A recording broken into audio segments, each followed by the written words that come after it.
Last text message on my phone was from my mother. She wrote, "I hope you die alone." I was 24 years old, and I had just told her I was moving out. If you have ever received a message like that from a parent, or heard something even worse, you already know what I am about to say. And if you haven't, you might think I am exaggerating. My name is Trevor, and I spent most of my childhood and a good chunk of my adult life believing that the way my parents treated me was normal. I thought every kid walked on eggshells. I thought every teenager was afraid to ask for basic things.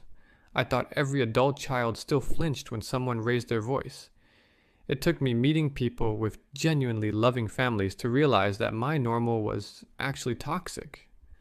So I want to walk you through the signs that I missed for years, the things I only understood after I got out and looked back. If any of this sounds like your life, hit subscribe right now, because I'm going to tell you what I wish someone had told me a long time ago. Here is one thing I still remember clearly. I learned to apologize for everything. If my mother dropped a glass, I said sorry. If my father came home in a bad mood, I said sorry. If the weather was bad, I somehow felt like it was my fault. I said sorry so many times that the word stopped meaning anything. It became a reflex, like breathing. I did not even know I was doing it. I was just trying to survive. It took me years to realize that normal children do not apologize for existing. That is something toxic parents teach you, that your very presence is a burden. I learned to walk super quietly. I knew exactly which floorboards creaked and where to step at, 3 in the morning, when I needed to use the bathroom. I held my breath when I walked past my parents' room. I could tell what mood they were in just by the sound of their footsteps before they even got to my door. That is not how a kid is supposed to live. That is how someone in a prison lives. Another thing I did not realize was a problem until I was much older was how much they compared me to other people. One time I brought home a 95 on a test, and my father said, "What happened to the other 5 points?" When I got a perfect score another time, he said nothing. When I asked why he never said he was proud of me, he said, "You should not need me to tell you." But he had plenty of time to talk about my cousin who got better grades, the neighbor's son who had a better job, the friend who bought a house before me. I was not competing with any of them.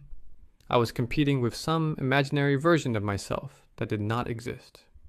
And I was always losing. The guilt trip started before I can even remember. My mother would tell me, "I gave up everything for you. My career, my looks, my youth, all of it." Then she would look at me and say, "So the least you can do is listen to me." And for years, I believed her. I thought I owed her my whole life because she fed me and put a roof over my head. But here's what I figured out way too late. Feeding your kid and giving them a place to sleep is not a favor.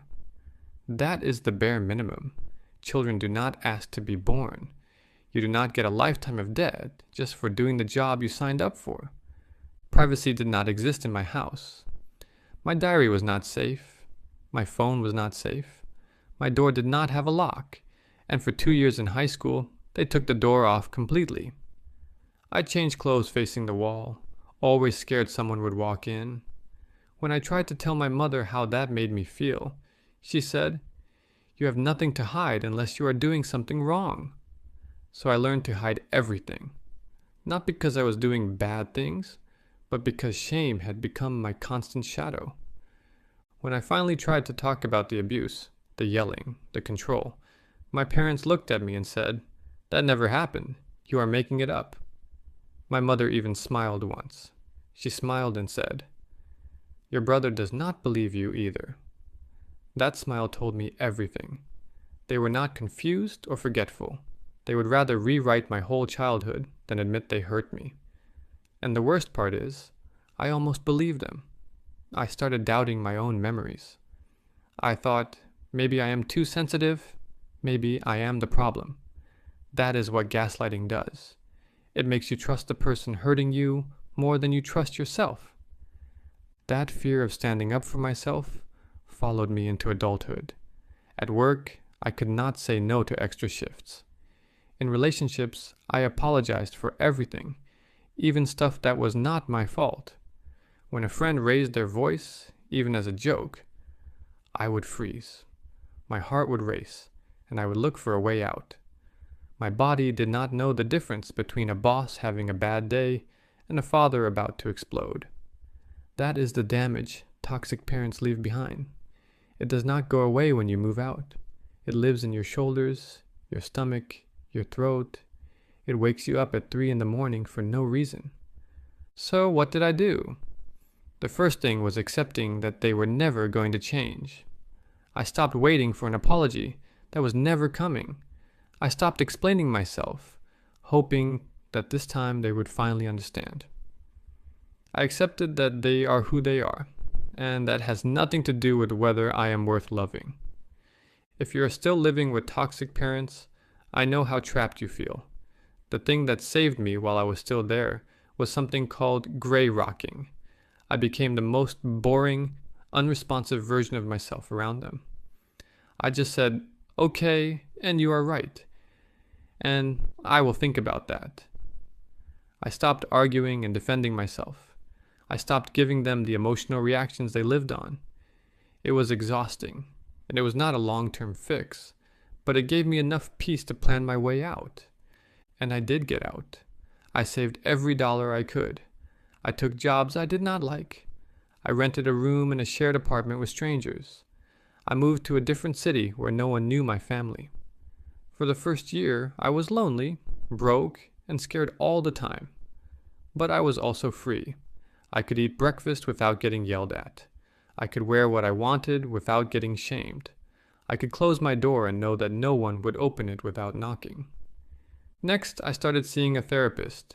I also found books and online groups where people understood exactly what I meant when I talked about listening for footsteps. And I started journaling. I wrote down everything they had done, every date I could remember, so that when the gaslighting crept back into my head, I had something solid to hold on to. That journal became my anchor. And slowly, I started letting go of the lies they planted in me. I am not too sensitive or dramatic. I am not a disappointment. I was a kid doing my best to survive, and now I am an adult who gets to decide who I want to be. The biggest thing I did was forgive myself for staying too long, for believing them, for not leaving sooner. None of that was my fault. I still have bad days. Sometimes their voices still pop into my head. But now I know they are wrong, and that makes all the difference. So here's what I want you to remember. If you see your own life in any of this, you are not broken. You were raised by people who should not have had kids, or who should have gotten help and did not. And now you get to break the cycle. You get to love yourself the way they never did. You get to build a family, a chosen family, that does not use love as a weapon. If this video meant something to you, hit subscribe. I make these videos for people like us, and I am not going anywhere. Drop a comment that says, I survived, or just, I am still here. Because you are, and that is already a win. I will see you in the next one.